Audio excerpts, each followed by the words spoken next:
by the sunshine that is blaring into my car, do not be deceived. It is actually only 12 degrees at the moment, and I generally feel that autumn has hit us very quickly. My road is covered in autumn leaves, which is quite scary because it just doesn't feel like that at all, and I've still got my summer head on. I've still got my flip-flops on. I cannot give up my flip-flops until I absolutely have to, and I do get mocked by people for wearing my flip-flops, but yeah, I just can't give them up. I love my flip-flops. So yeah, I am on my way to Bristol. I did go a couple of days ago because I had to I bought some birthday gifts for my son. In fact, it was really lovely. My daughter chose everything. Anyway, there is a pair of jeans that are too small, there's a t-shirt that's too big, and then there's another t-shirt which he doesn't like the colour. So yeah, I'm on my way to return those, and I thought we could just have a little catch up.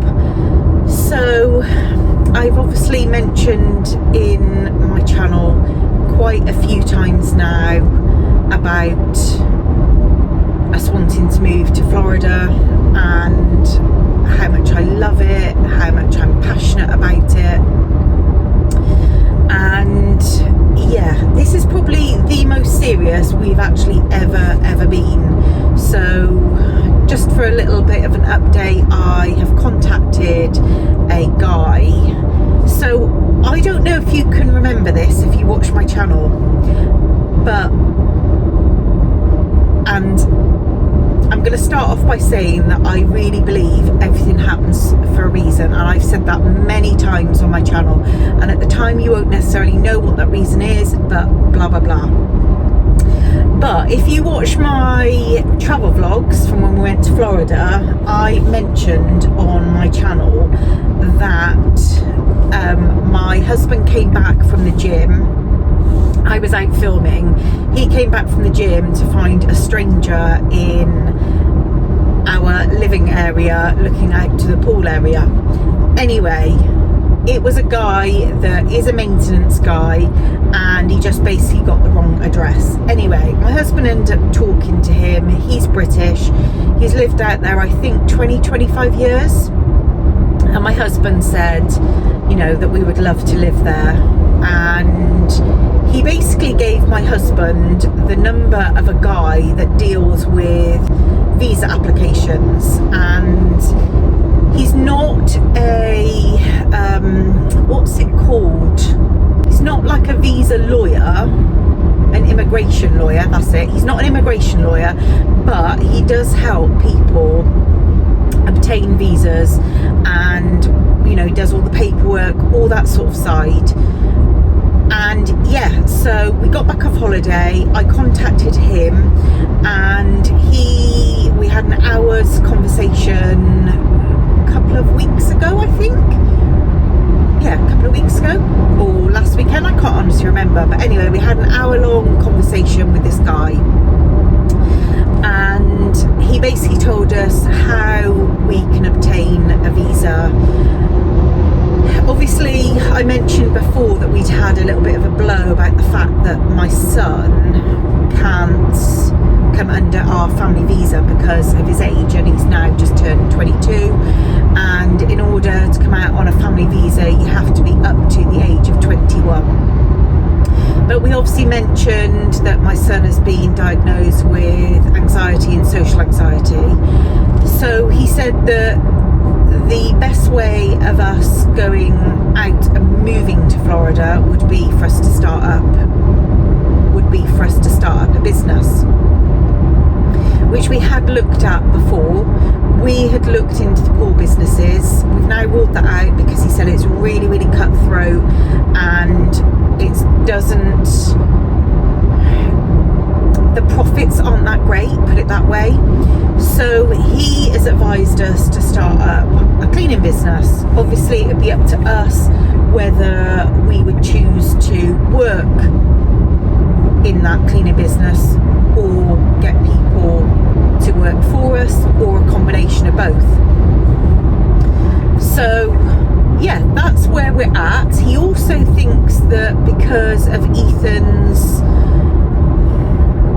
I suppose, anxiety and social anxiety, he actually thinks that that will go for us. He thinks that will go in our favour, because he said that America doesn't like to look like it's discriminating anybody, so it kind of looks good for them.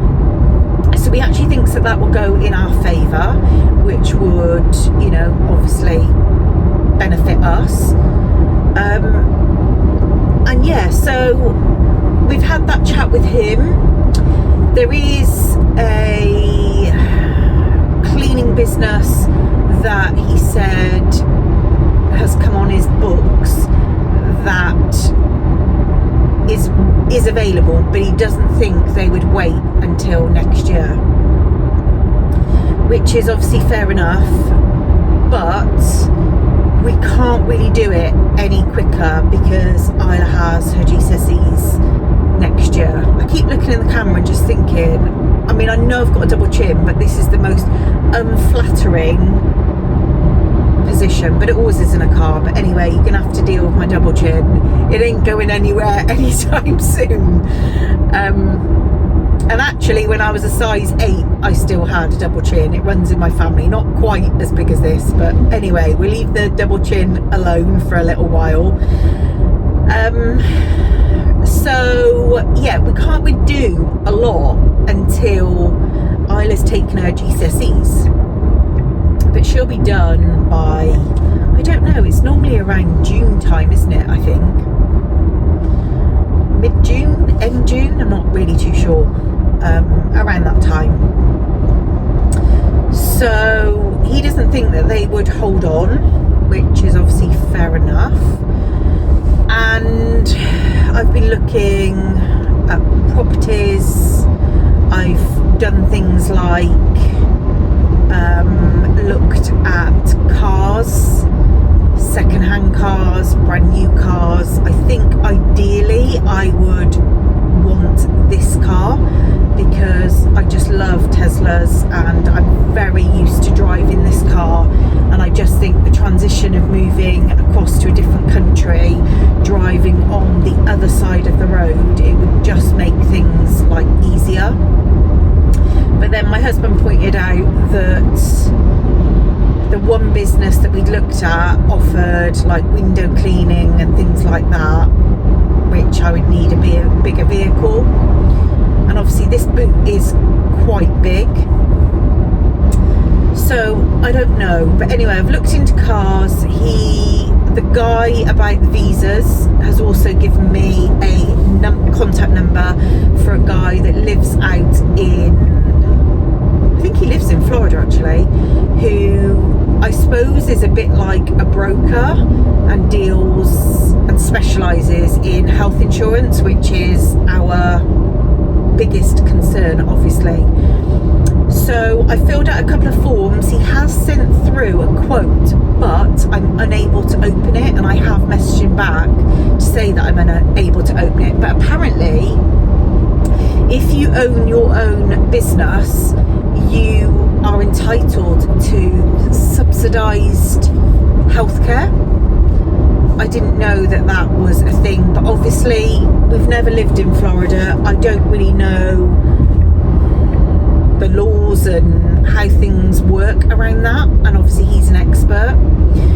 So yeah, I'm looking into that.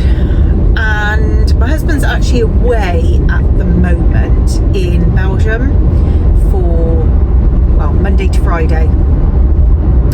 So he will be coming home, and we did have a chat on the phone last night actually, and he said to me, well, it sounds like it's already set in stone, because it's me and Isla that are really pushing and want this move, I suppose, above anyone else. And don't get me wrong, I keep saying to my husband all the time, it's not just about me and Isla, you know, I want you to want this too. And he does want it, but he's, I suppose, he thinks like the practical side, like if this doesn't work out financially, coming back to the UK, where will that leave us, things like that. Whereas I'm kind of more, I do have those thoughts, don't get me wrong, but I'm also a great believer that everything works itself out. And again, it goes back to like life is for living. So yeah, and I am a great believer that, you know, things would work themselves out. And if we did come back to the UK, there are like cheaper places to live than where we live now. So, and that's if we were to come back to the UK, you know. It might be that once I've left, I feel I never ever want to come back. And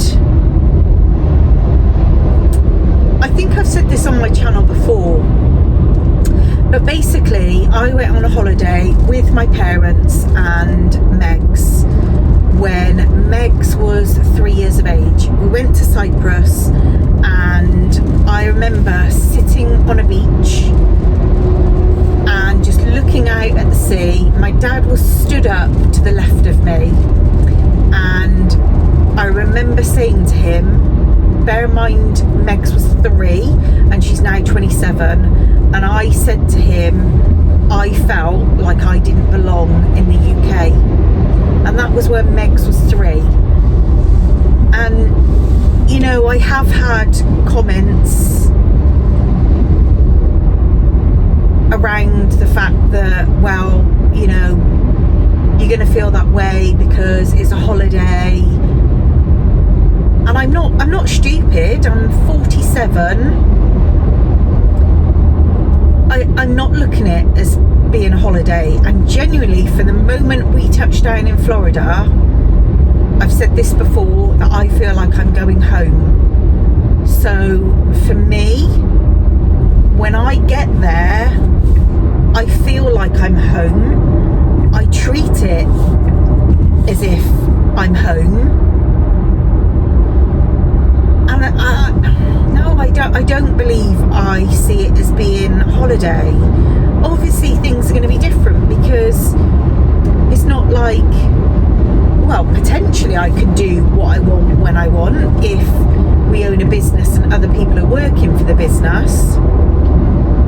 You know, I could pick and choose. I could work, I don't know, 3 half days a week. You know, it's up to me what I would work. So yeah, I don't see it as being a holiday at all. I did have a really long conversation with my daughter yesterday, my eldest daughter, and we both got really, really upset. I'm not going to go into it too much because I don't want to get upset again, but obviously I have always had a really close relationship with my eldest daughter, and I love her to pieces, and I love my granddaughter to pieces, and that kills me to think that I won't see them whenever I want. But on the flip side of that, we did talk. We don't see each other loads at the moment. Obviously I'm at work every day. She's in a solid relationship now. They're obviously a family unit. They do things together. So we don't see each other that much. And I actually spoke to another friend of mine that actually lived in Florida I actually spoke to another friend of mine who lived in Cyprus, I think, for 5 years, and she was saying that she actually ended up seeing her family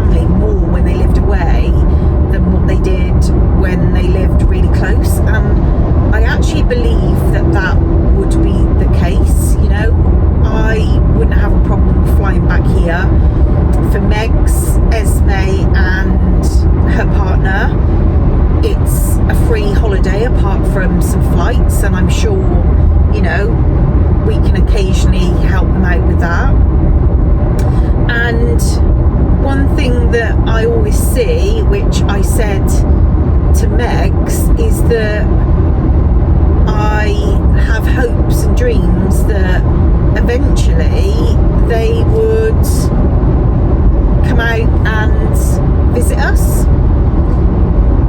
And sorry, I have hopes and dreams that eventually they would come out and maybe live there. You know, once they're married, I can apply for citizenship for both of them. We're gonna have a family run business, there's a guaranteed job. You know, who knows what the future brings. It's not like it's end of an era. That's the way I see it. And another thing is, would you, I've had a few people say this to me now, and it's really true. Would you prefer to regret the things that you do in life or the things that you don't? And 1,000% I prefer to regret something that we choose to do rather than living the rest of my life regretting not doing it. And the only way I can like describe that and relate to it is with Isla, our third child. Me and my husband probably toyed with the decision of having Isla for a good, I don't know, 1 to 2 years, and every single time it came back to the same thing, which was, I don't want to look back in later life and regret not having a third child. And that is what made us do it. I know it's a child, but obviously I've never ever regretted having a third child, obviously. But that's the only way I can, in my own head, relate to that kind of choice and put that choice into perspective for myself. And you know, time is ticking. I'm 47, my husband's just turned 50, and I don't want to miss our chance, if that makes sense. I just don't want to miss our chance. So that is where we're at. I hope you don't mind having a really long catch up, but it's really nice for me as well, because I feel like I get to offload and speak to you all. And I'm being honest, this is what's going on in my life at the moment, this is what's going on in my head, and obviously I just feel really passionate about it. So yeah, that's where I'm at with that. I think if things obviously do start to progress, obviously I'll give little updates, but I think what I'll probably do is maybe film loads of like snippets and then do like our journey closer to the time. I think that's what I would do. So yeah, and obviously it's good information for anyone that is thinking about doing it.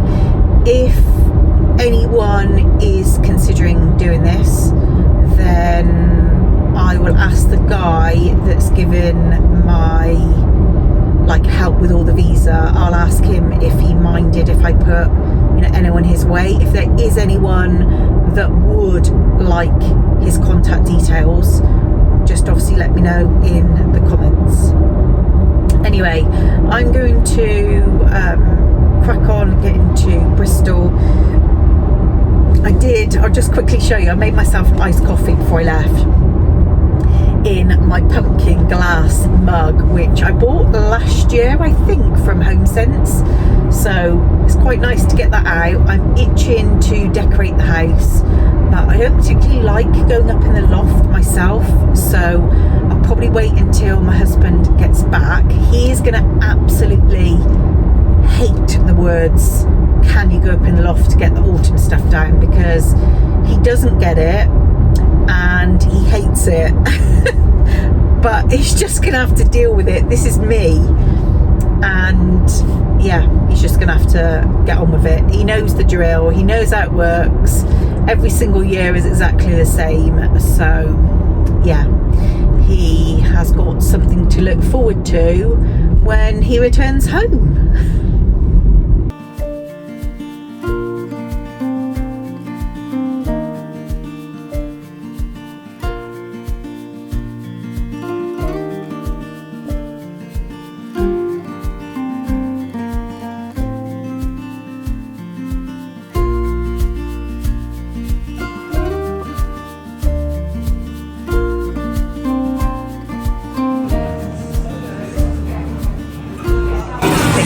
My free Cafe Nero drink.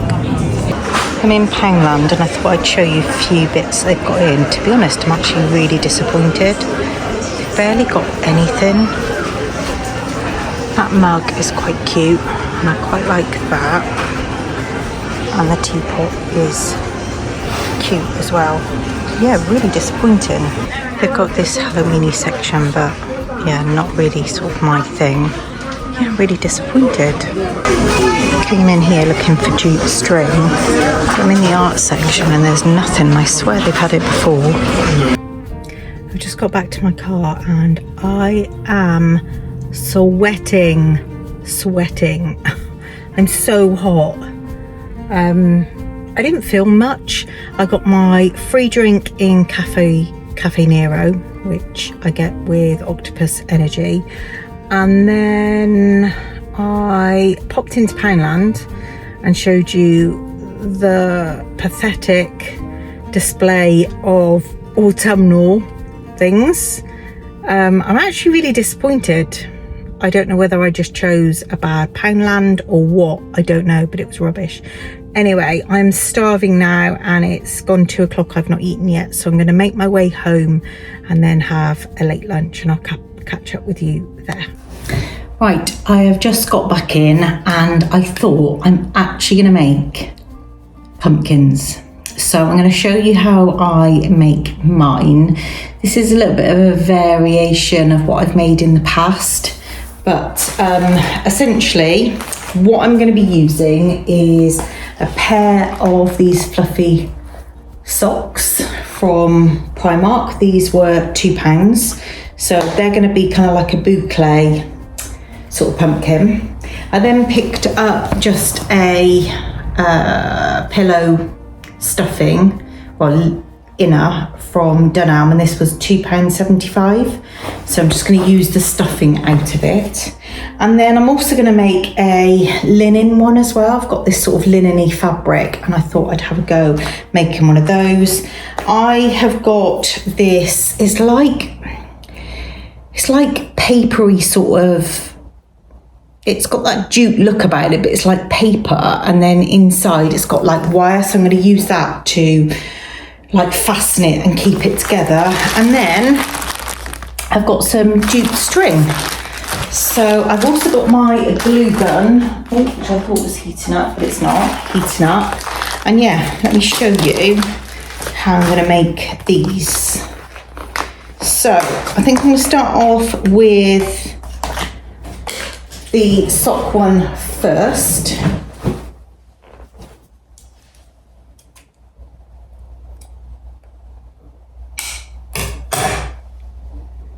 Just take the bit out that holds it together.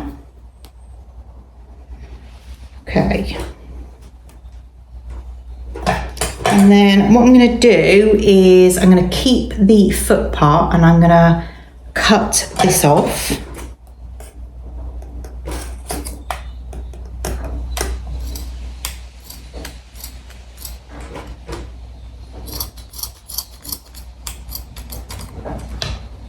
So you're left with this. And then I'm just going to cut this open, because obviously we're not using it as a pillow, I'm using it for the stuffing. I did try buying some stuffing, but the range had sold out, And yeah, I couldn't find any elsewhere. Now I want quite fat pumpkins, so I'm going to try and stuff in as much as possible. I think that's the secret to having a nice full pumpkin, is having plenty of stuffing in. I've seen quite a few YouTubers make pumpkins just recently, and I'm always like, I don't know, looking at the screen thinking, oh, you need more stuffing, you need more stuffing. So I'm going to make sure I've got plenty in mine. Okay, so I've got a nice sort of ball shape, and then I'm going to take this wire stuff and I'm just going to twist that round. You could use a hairband, you could use an elastic band, you could just hold it if you wanted to. It's entirely up to you. You don't have to, it's just that I find it makes it easier when you're making it if it's actually secure at the top, as opposed to opening up every 2 minutes. And then I'm just going to twist that back round on itself. Okay, so you should have something that resembles a nice ball. To me, it looks a bit like a boob. A smallish boob, actually very pert boob. Mine do not look like that. Okay. Do you know what? I hate things like this, finding the end. Oh, actually, I did that quite quick. So I'm going to start by tying this around where I've already tied. And I'm going to tie it in a nice secure knot.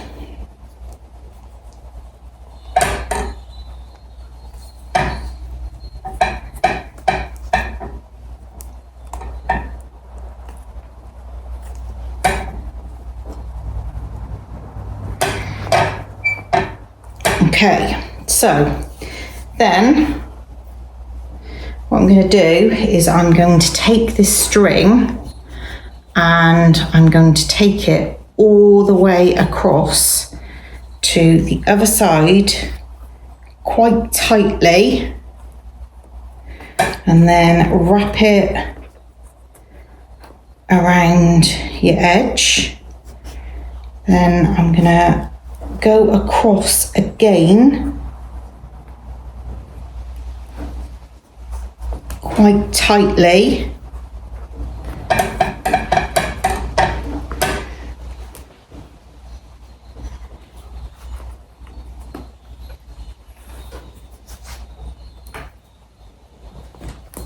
and then I'm going to try forming a knot.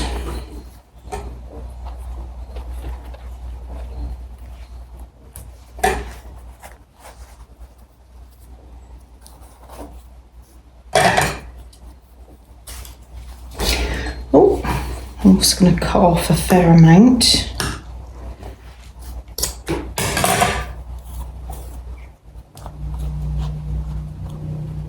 Feed that all through to make the knot.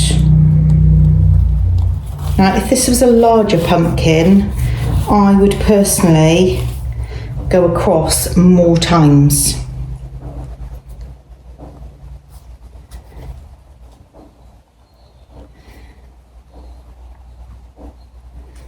But because it's quite small, do I do it again? What was that?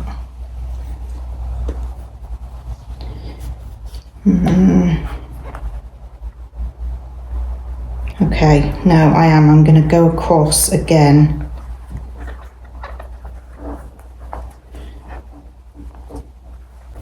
And then, tightly, I'm going to start wrapping around, which this will be the stem of the pumpkin. Okay, I'm going to try and cut off some of this excess sock because I don't need all of that. Okay, I'm just going to glue a little bit without trying to burn my fingers. I tend to do that a lot. It's really, really annoying. Okay, and all I've done is I've taken it up and I've glued it down. I'm just going to hold that with my fingers a minute. Okay, let me just put a little bit more glue. I've taken off some of the excess glue. Right, I've just got one little bit sticking up, so I'm going to try and glue that down.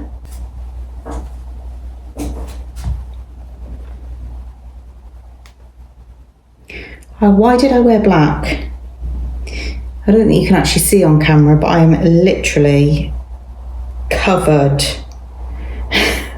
in fluff and hessian.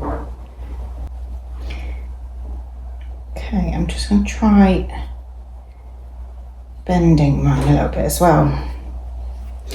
So there we have our first pumpkin. Now I think I would try and make the top part a little bit thinner with the next one I do. I don't really want it as thick at the top, but that's the first time I've tried making one of those that way. I've made pumpkins before, but just not that way. So I'm going to try making one now in the brown, and then I'll have a go using like the linen. So again, stuffing it.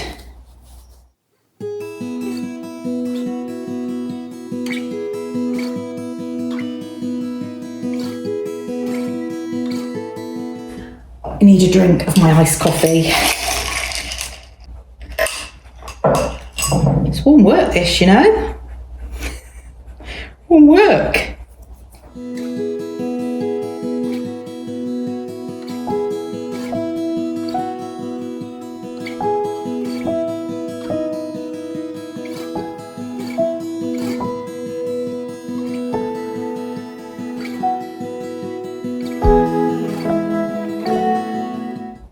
And again, I'm going to go from one side all the way over to the other side, so they're parallel to each other.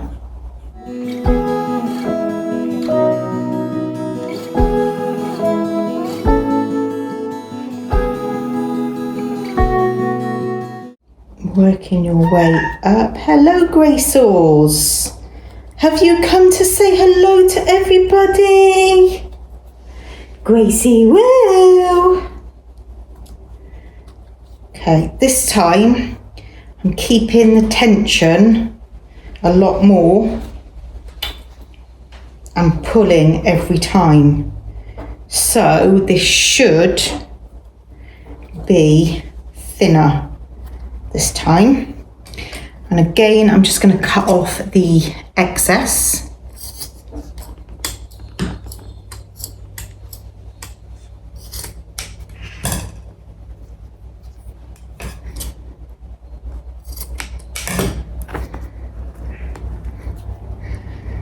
It's really hard because I want to try and show you, but I'm trying to keep it really, really tight as well. Right, I'm just going to glue this bit down.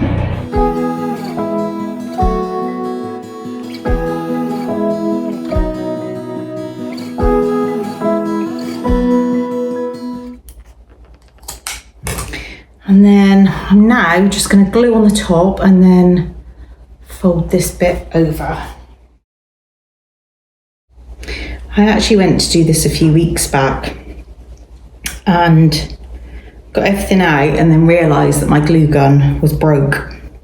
So I had to order another off Amazon. And then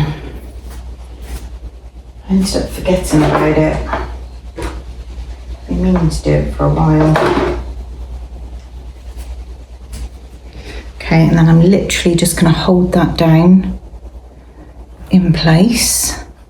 Again, you can try and manipulate it. I think personally, me being picky, my stalks are a little bit too big, but that's the only jute I've got, so I could actually try splitting it in half, couldn't I? Should I try doing that? Maybe I'll try doing that, and I'll use the like linen-y material and see whether that works.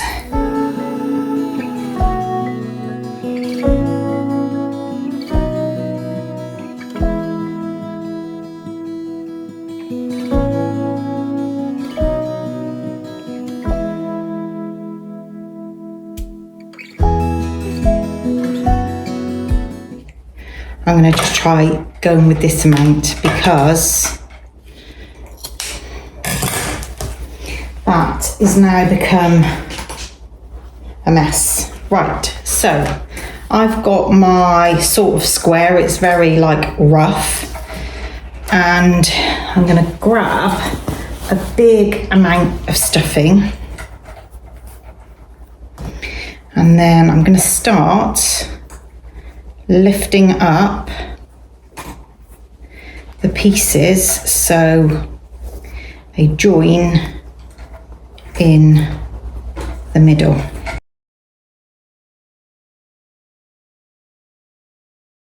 I think actually I'm just going to see if I've got a rubber band in the drawer of doom.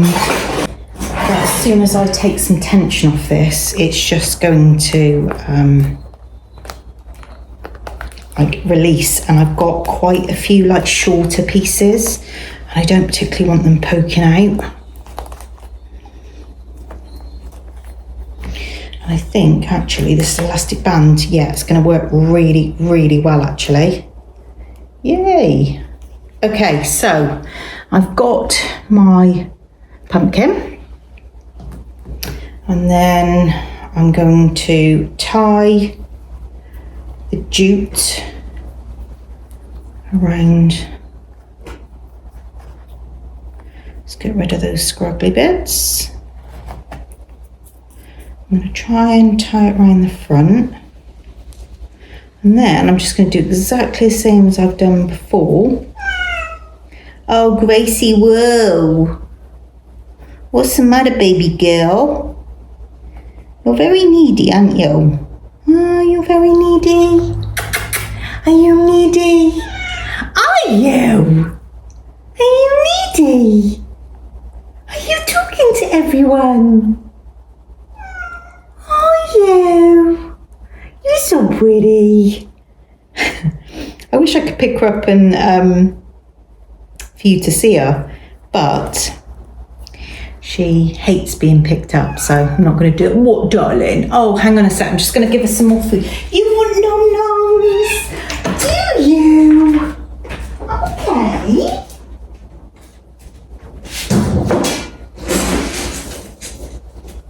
Go, Boosh. I do love the way animals communicate to you. If they want something, they certainly let you know. It's lush. Okay, so I've got my tied pumpkin, and then I'm just going to start again going across from one side to the other, quite tight, wrapping it around and then across. Remember to try and keep that tension the whole time. And then I've got one more to do. Nice and tight. Come back up and twist it around, and then I've still got the first bit of string. So I'm going to tie it in a knot with that. Definitely is working better with a thinner piece of string. Okay, that is nice and tight.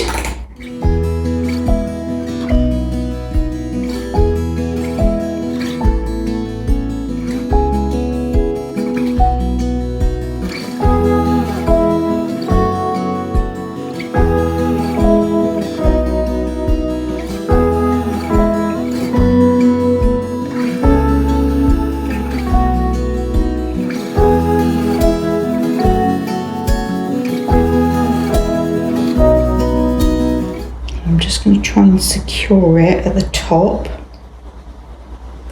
Let that dry for a second and then I'll cut off the excess. See, this one's got a lot smaller bit. I actually prefer that, I think.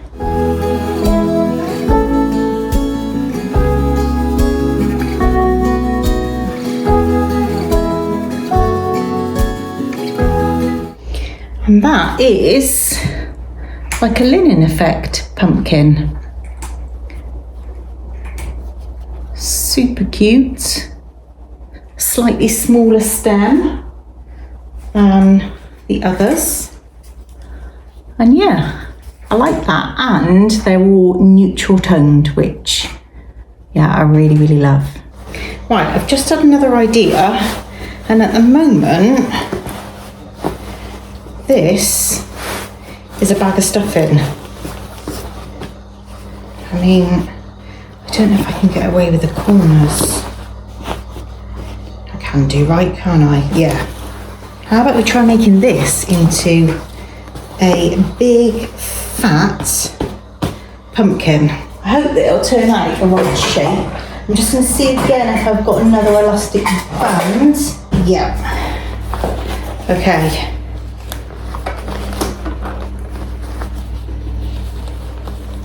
I think as well I'll use the thicker jute on this one because it's a lot bigger.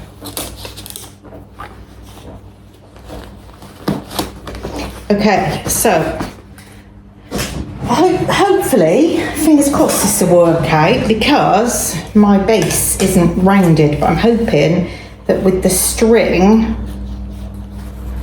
I can perhaps pull it in so it does go that way. Right, let's give it a go, shall we?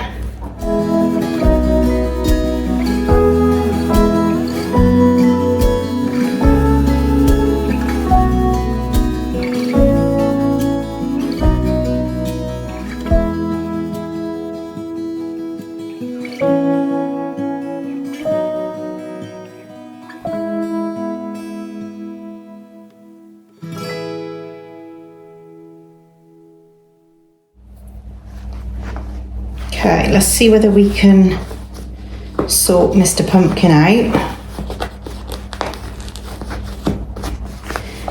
Needs to be equal, doesn't he, the poor thing? It's quite good. Once it's made, you can do, you know, any adjusting that you want, tuck it in wherever you want. I'm actually really, really pleased with that one. Considering that is just a pillow, I'm really, really pleased. And it's got a smaller stem, which I quite like. Probably try bending that. Okay, so there you go. Very quickly, I've just made 4 pumpkins and I absolutely love them. My husband's gonna hate me because, yeah, doesn't get the whole pumpkin thing, but who cares what he thinks? So yeah, I'm really pleased with them. I really hope you've enjoyed this haul and me making some pumpkins. Maybe it's given you some inspiration to have a go. Hopefully it's shown how easy it is to make a pumpkin. You need a few items. It's really inexpensive. Most people have got an old jumper, an old cardigan, an old t-shirt, sweatshirt, something lying around the house.